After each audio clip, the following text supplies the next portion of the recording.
నిన్నటి రోజున మరి వైన్ షాప్‌కి సంబంధించిన టెండర్‌లు జరుగుతున్న ప్రక్రియలో మరి ఏపీ నుంచి మరి కొంతమంది చొరబాటుదారుల్లాగా వాళ్ళు కూడా మరి కాంట్రాక్ట్‌లు వేయడానికి వచ్చిన పరిస్థితి. అదేవిధంగా వారితోటి తెలంగాణకి సంబంధించిన వైన్ షాప్ అసోసియేషన్ వారు, అదేవిధంగా టెండర్‌లు వేయడానికి వచ్చిన వాళ్ళు కూడా కొంచెం చిన్న ఉద్రిక్త పరిస్థితి నెలకొన్న పరిస్థితి ఉంది. అయితే అక్కడ నిన్న ఏం జరిగింది అన్నదానికి మరి మనతో పాటు చర్చించేందుకు మరి Telangana bar and restaurant association అధ్యక్షులు మనతో పాటు సిద్ధంగా ఉన్నారు. ముందుగా వారికి వెల్కమ్ చెప్తున్నాం. సార్ నిన్న ఏం జరిగిందంటారు అసలు అక్కడ? నిన్నేందనంటే టెండర్ విధానం ప్రభుత్వం చేసుకుంటూ వచ్చింది. టెండర్ విధానంలో ఏందంటే టెండర్ విధానం పెట్టింది. ఒకటి లాస్ట్ డేట్ ఏందనంటే మనకు 18th వరకు ఉండేది. 18th రోజు అంటే యాక్చువల్‌గా వారం ముందు 15 డేస్ ముందు పెట్టేది టెండర్‌లు. ఈసారి ఏందంటే ఎక్కువ రోజులు పెట్టిర్రు. ఎవరు కూడా లాస్ట్ మూమెంట్‌లోనే ఏస్తారు. 18 తారీఖు లాస్ట్ డేట్ ఉన్నదాన్ని ఏమైందంటే ఆ రోజు అందరం ఏసినాం. 10 తర్వాత ఏసిర్రు. మేము 10:30 వరకు మేము కూడా టెండర్లు ఏసి వెళ్ళిపోవడం జరిగింది. అక్కడ జరిగిన టెండర్లు ఏందనంటే లాస్ట్ మూమెంట్‌ల అక్కడున్న ఎ ఎక్సైజ్ అధికారులు వాళ్ళేందంటే బయట నుండి వచ్చేసి అక్కడ ఏది ఆంధ్ర నుండి వచ్చేసి టెండర్లు వందలు తీసుకొచ్చి ఏస్తున్నారని చెప్పి మేము ఇక్కడ తెలంగాణలో వేసిన తర్వాత వీళ్ళ టైం అయిపోయినాక ఎలా తీసుకుంటారని గొడవ జరిగింది. అక్కడ ప్రకారం వాళ్ళు కూడా రావచ్చంటారా? రూల్స్ ప్రకారంగా రావచ్చు. కానీ ఎవరు అంటే ఈ టెండర్ విధానం అని రాష్ట్రంలో ఎవరైనా ఏయొచ్చు అనేది ఉంది. ఇతర రాష్ట్రాల్లో ఏయొచ్చు. కానీ మేము గతంలో ఏందంటే 2 ఉమ్మడి రాష్ట్రం ఉన్నప్పుడు కలిసి చేసుకున్నాం. విడిపోయినాక రాష్ట్రాలల్లో మరి ఆంధ్ర, తెలంగాణ అయిన తర్వాత అక్కడ ఉమ్మడిగా ఉన్నప్పుడు అందరం కలిసిమెలిసి చేసుకున్నాం అయిపోయింది. 2 రాష్ట్రాలు విడిపోయిన తర్వాత అక్కడ ప్రభుత్వం వాళ్ళు టేక్ ఓవర్ చేసుకుంటే మన తెలంగాణ రాష్ట్రంలో అవకాశం ఇచ్చినాం. సరేలే వ్యాపారం చేసుకుంటూ వచ్చిర్రు అని చెప్పేసి. గతంలో ఇచ్చిన తర్వాత ఎక్కువనే టెండర్లు వేసుకున్నారు, వందల టెండర్లు వేసుకున్నారు, వ్యాపారం చేసుకున్నారు. ఈ మధ్య లాస్ట్ ఈ ఇయర్ 6 మంత్స్ బిఫోర్ వైన్ షాప్‌లకు టెండర్ పెట్టింది. అక్కడ వైన్ షాప్ టెండర్లు పెట్టింది. మన వాళ్ళు కూడా తెలంగాణలో పోయి అక్కడ వైన్ షాప్‌లో టెండర్లు వేయడం జరిగింది. అక్కడ విషయం ఏందంటే అక్కడ వచ్చిన టెండర్లకు మన తెలంగాణలోను దురుసు మాటలతోన బలవంతం కొట్టుడు, గొడవలు అయి చేసి రిటర్న్ పంపించిర్రు ఇంతకుముందు. ఇప్పుడు అట్లా చేయడానికి అవసరం ఏముంది? మీరు వచ్చి మా రాష్ట్రంలో బతుకుతున్నప్పుడు మేమొచ్చి ఆ వ్యాపారం మీద చేస్తే తప్పేముంది? అక్కడ పొలిటికల్ రాజకీయ నాయకులు వాళ్ళు వీళ్ళు వచ్చి ఇబ్బంది పెట్టి ఎలగొట్టిర్రు. అది మనసులో పెట్టుకున్నారు మా వాళ్ళు. తర్వాత మన దగ్గర కూడా బార్లు కూడా మొన్న టెండర్ పెట్టిర్రు. హైదరాబాద్‌లో 24 బార్లకు. వాళ్ళు కూడా ఏసిర్రు. మ్యాక్సిమం వాళ్ళకే వచ్చినాయి. ఆంధ్ర వాళ్ళకే వచ్చినాయి. ఇప్పుడు వాళ్ళు ఏందనంటే వాళ్ళు వ్యాపారం చేయనీకి రావట్లేదు. అమ్ముకోవడానికి లక్షలు, కోట్లు వస్తున్నాయని చెప్పి అమ్ముకోవడానికి వ్యాపారం చేసి టెండర్లు ఏసిర్రు. ఆ విధంగా ఎందుకు ఏస్తున్నారో ఎందుకు ఇప్పుడు కూడా ఓపెన్ కాలేదు. అది అయిపోయింది. మళ్ళీ ఇప్పుడు గవర్నమెంట్ ఏందంటే వైన్ షాప్ టెండర్లు పిలిచింది. బానే ఉంది. ఇప్పుడు అక్కడ కూడా బార్లకు టెండర్ విధానం పిలిచింది. అక్కడ ఆంధ్రాలో 800 బార్లుంటే 400 బార్లకు టెండర్ ఏసిర్రు. మిగతా 400 బార్లకు టెండర్లు ఏయలేదు. ఎందుకు ఏయలేదంటే లాభాలు లేవంటే. అంటే మీ దగ్గర ప్రభుత్వం ఎంకరేజ్ చేసినప్పుడు వ్యాపారం అక్కడ చేసుకోవచ్చు కదా! మా దగ్గర ఎందుకేయాలని కూడా ఆలోచన వస్తది కదా! ఇప్పుడు మొన్న కూడా అందరూ బయటికెళ్ళి వచ్చేస్తారంటే మేము కూడా చెప్పినాం. అన్నదమ్ములు లేకుండా మీ ఏరియాలో మీరు చేసుకోండి. మా ఏరియాలో మేము చేసుకుంటాం. మీ వల్ల మా తెలంగాణ బిడ్డలు ఎక్కడ పోవాలి? మేము కూడా 30 సంవత్సరాల నుండి ఈ వ్యాపారంలో ఉన్నాం. బార్ వ్యవస్థ గానీ, వైన్ షాపులు గానీ, బార్లు ఉన్నోళ్ళు, వైన్ షాప్ ఉన్నోళ్ళు అందరం వేస్తున్నాం. కానీ వైన్ షాప్ రూలు వైన్ షాప్‌కు చట్ట ప్రకారంగా పెట్టండి. బార్‌కున్న రూల్ బార్‌లకు పెట్టి ఇంప్లిమెంట్ చేయండి. ప్రభుత్వం దృష్టిలో మనం 2 సంవత్సరాల నుండి పోరాటం చేస్తున్నాం. మా బార్‌లకి పర్మిట్ ఇప్పుడు కూడా ఏందనంటే విచ్చలవిడిగా టెండర్‌లేసి మేము లాస్ట్ డేట్ ఏసిన తర్వాత వాళ్ళొచ్చేసి దౌర్జన్యంగా ఈడేస్తుంటే అడ్డుకున్నారు మనోళ్ళు. ధర్నా గిర్నా పెట్టిండ్రు నేను లేనప్పుడు. ఇక అందు గురించి అని చెప్పి కమిషనర్ దగ్గర పోయినాం.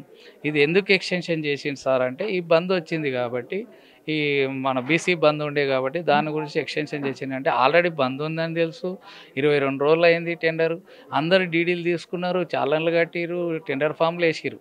ఆ రోజు ఎక్స్టెన్షన్ చేయడం ఇప్పుడు ఎక్స్టెన్షన్ ఎప్పుడు చేయాలి? ఇప్పుడు ఈడ ఉన్న షాపులు 2620 షాపులు.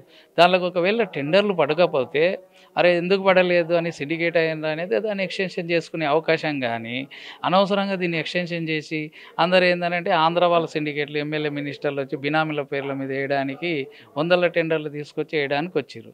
దాని మీద స్పందించినాం మేము. కానీ తప్పే కదా! ఇవాళ మరి మన యూత్ వేస్తున్నారు తెలంగాణ బిడ్డలు. ఆంధ్ర రాష్ట్రం విడిపోయిన తర్వాత అన్‌ఎంప్లాయ్ ఉంది. మరి వాళ్ళు కూడా 10 మంది కలిసి ఏస్తున్నారు టెండర్లు. టెండర్ లేకపోతే ఇతర రాష్ట్రాలకు అవకాశం ఇవ్వమంటున్నాం. ఇది ప్రభుత్వం చేయాల్సిన విషయం.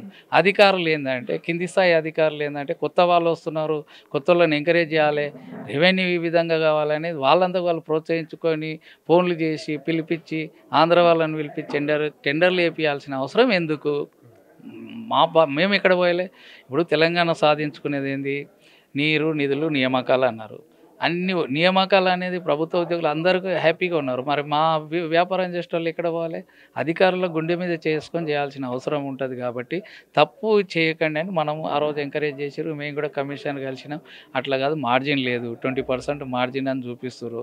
అందరికి లెక్కలేసి 7 times 10 times ఇన్ని కోట్లు మిగులుతుందని చేస్తే తెలుస్తుంది. దాంట్లో అందరికీ 15% కూడా మార్జిన్ లేదు. ఇప్పుడు మేము ఎందుకు బార్లను కాపాడుకుంటామంటే ఈ టెండర్లు వేసిన తర్వాత మన షాపుకు మనకు వస్తలేదు, బార్లన్నా రెన్యువల్ లాస్ అయినా లాభమైనా దానిలో పోరాటం చేస్తాం. గవర్నమెంట్ ఎంప్లాయ్మెంట్ ఇయ్యింది కూడా మేము 30-40 మందికి జీవనోపాధి ఇస్తున్నాం.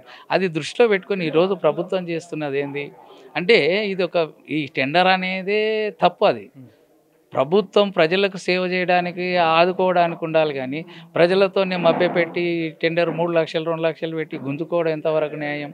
ఆత్మహత్యలు చేసుకుంటున్నారు. ఇప్పుడు మేము కూడా 30 ఏళ్ళ నుండి ఈ సర్వీసుల్లో ఉన్నాం. ఇప్పుడు వేస్తే టెండర్లు రావట్లేదు. ఇప్పుడు వాళ్ళు వేసిరు అనుకోండి, మేము 5 వేస్తే వాళ్ళు వచ్చి 5 వేస్తే మేము ఇంకో 5 వేయాల్సి వస్తుంది. మన దాంట్లో మేము వేసుకొని ప్రభుత్వము ఈ టెండర్ విధానం అనేది తప్పు. దొంగతనం రాత్రిపూట దొంగతనం వేస్తే దొంగలు అన్నట్టుంది. ఇదేం పట్టపగలు దొంగలాక. రెవెన్యూ కావాలి కానీ లైసెన్స్ ఫీజు వస్తుంది, దాని వస్తుంది. ఈ లాస్ట్ ఇయర్ ఏమైంది? 2620 షాపులకి 131,000 అప్లికేషన్లు వచ్చినాయి. ఇప్పుడు కూడా 80,000 85,000 వచ్చింది అన్నారు. కానీ అది మభ్యపెట్టడానికి వస్తుంది అంటే ఏం దొంగతనం తీసుకొచ్చి మేము టెండర్లు వేయాలా? యూత్ కూడా ఇబ్బంది పడకుండా తలా 3 లక్షల రూపాయలు ఒక టెండర్ ఫామ్కు సరే వేస్తున్నారు. వేయకపోతే ఇబ్బంది పడాలి. ఇవాళ నువ్వు 200 పడని 300 పడని అంటే వెళ్ళేది ఒకటే షాపు, డిప్పులో తీసేది. అంత దౌర్జన్యం చేసినట్టే ఉంది. నేనేమంటున్నాను, సరే ప్రభుత్వానికి తెలంగాణ ఉన్న బిడ్డలు బాగుపడాలని ఉద్దేశంతో ఇప్పుడు ఇది మా గౌడ్ రిజర్వేషన్ అన్నారు. అది కూడా ఆ రిజర్వేషన్ సక్రమంగా చేయలేదు. గత ప్రభుత్వంలో మాకు రిజర్వేషన్ మేము గౌడ కళ్ళు దాగే జనరేషన్ తగ్గుకుంటూ పోతుందని గత ప్రభుత్వంలో మరి శ్రీనివాస్ గౌడ్ మినిస్టర్ ఉన్నప్పుడు ఏంటంటే అసెంబ్లీలో కొట్లాడి మా గౌడ్స్కు సొసైటీలు కళ్ళు దాగే జనరేషన్ లేకుండా పోతుందని గత ప్రభుత్వం 15% రిజర్వేషన్ ఇచ్చింది. ఈ ప్రభుత్వం వచ్చే ముందు ఎన్నికల మూమెంట్లో మేనిఫెస్టోలో 25% మేము గౌడ సంఘాలకు ఇస్తామని చెప్పారు. మరి ఇప్పటివరకు ఇవ్వలే. మొన్నటిదాకా జీవో తీసుకొచ్చారు, అమెండ్మెంట్ అయింది. అమెండ్మెంట్ వచ్చినాక అన్ని సంఘాలు మా గౌడ సంఘాలు అన్నీ తీసుకొచ్చారు. దానికి జీవో వచ్చింది కాబట్టి దాని గురించి పట్టించుకోలేదు. సరే వచ్చిన దానికన్నా ఇప్పుడైతే మాకు ఇవ్వాలి కదా, ఆ ప్రభుత్వం మాకు ఇచ్చే ఇది ఉండాలి కదా. ఇప్పుడు అది కూడా రిజర్వేషన్లు కాలే. 15% మీద కూడా మా హక్కులను మేము యూజ్ చేయడానికి ఉన్నాం. దాంట్లో కూడా ఒక ఈఎస్ లిమిట్లో పెట్టి ఈఎస్ దగ్గర ఉన్న ఒక ఈఎస్ లిమిట్లో పెడితే ఈ రిజర్వేషన్ ప్రకారంగా 110 షాపులు అంటే 15% ఉంది. అది కూడా సరిగ్గా చేయలేదు. ఒక ఈఎస్ లిమిట్లో పెట్టి డ్రా తీసి మాకు కూడా డ్రా ఎట్లా తీస్తారో తెలియదు, కలెక్టర్ ముందర తీసిన అనేది అది తప్పు. ఒక ఈఎస్ లిమిట్లో 3 స్టేషన్లు ఉంటాయి. 3 స్టేషన్లలో ఒక్కొక్క స్టేషన్కి 40 షాపులు ఉంటాయి. ఆ 40 షాపులు కూడా 15% కరెక్ట్ ఇంప్లిమెంట్ చేస్తే బాగుంటుందని మేము నిన్న కమిషన్ కట్టి ప్రెస్ మీట్ ముందర మాట్లాడడం జరుగుతుంది. మొత్తం మీద మీకు ఏం కావాలంటారు? ఏం డిమాండ్ చేస్తారు? ఏం డిమాండ్ అంటే ఆంధ్ర వాళ్ళు ఇక్కడ వేయడం వల్ల మేము నష్టపోతున్నాం. అన్నదమ్ముల్లాగా 2 రాష్ట్రాలు విడిపోయినాయి. లేనప్పుడు మేము ఎంకరేజ్ చేసినాం. ఇప్పుడు మీ దగ్గర మీకు వెసులుబాటులో ఉన్నప్పుడు ఇక్కడ తీసుకురావాల్సిన అవసరం ఏముంది? నేనేమంటున్నామంటే ఇది టెండర్లు ఇట్లా ఉంటే మా వాళ్ళు కూడా తిరగబడి చేసే ముందుకు వస్తుంది. ఈ విభేదాలు వద్దు, గొడవలు పంచాయతీలు వద్దు, మీరు టెండర్లు వేయొద్దని కోరుకుంటున్నాం. ఈ వేసినట్టుంటే మా వాళ్ళు కూడా ఉన్నారు. అందరు కూడా పోయినసారి ఎట్లా గుంజుకున్నారో ఈ డిప్పులు వెళ్ళిన తర్వాత చూపిస్తారు మన వాళ్ళు కూడా. కాబట్టి ఆ గొడవలు వద్దు. ఇప్పుడు కూడా లాస్ట్ డేట్ రేపు ఉంది. టెండర్లు వేయకుండా ఉంటే ప్రభుత్వం ఎంకరేజ్ చేస్తుంది, కానీ డబ్బులు కూడా అప్పులు తీసుకొచ్చి పెట్టిన రోజులు ఉన్నారు. కాబట్టి ఇది జరగకుండా ఫ్యూచర్లో కూడా ఇలాంటి సంఘటనలు జరగకుండా ప్రభుత్వం ఆలోచించి తెలంగాణ ఉన్న వాళ్ళకే ఇక్కడ ఉన్న ఆధార్ కార్డు తెలంగాణ బిడ్డలు ఏకపోతే ఇతర రాష్ట్రాలకు అవకాశం ఇవ్వండి. మన తెలంగాణ వాళ్ళు వేస్తున్నప్పుడు దీని మీద కరెక్ట్ చర్యలు తీసుకొని ఇది ఒక ఫ్యూచర్లో కూడా ఇంప్లిమెంట్ చేయాలని కోరుతున్నాం. మొత్తంగా చూసినట్లయితే మరి Telangana bar and restaurant association మరి అధ్యక్షులుగా ఉన్న దామోదర్ గారు తమ యొక్క ఆవేదన వ్యక్తం చేయడం జరిగింది.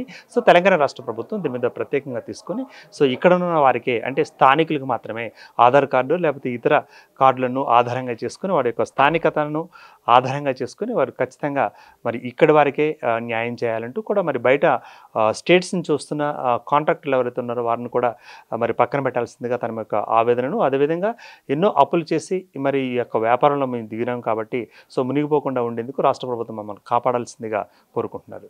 కెమెరామెన్ సాయి కిరణ్ దుర్గా.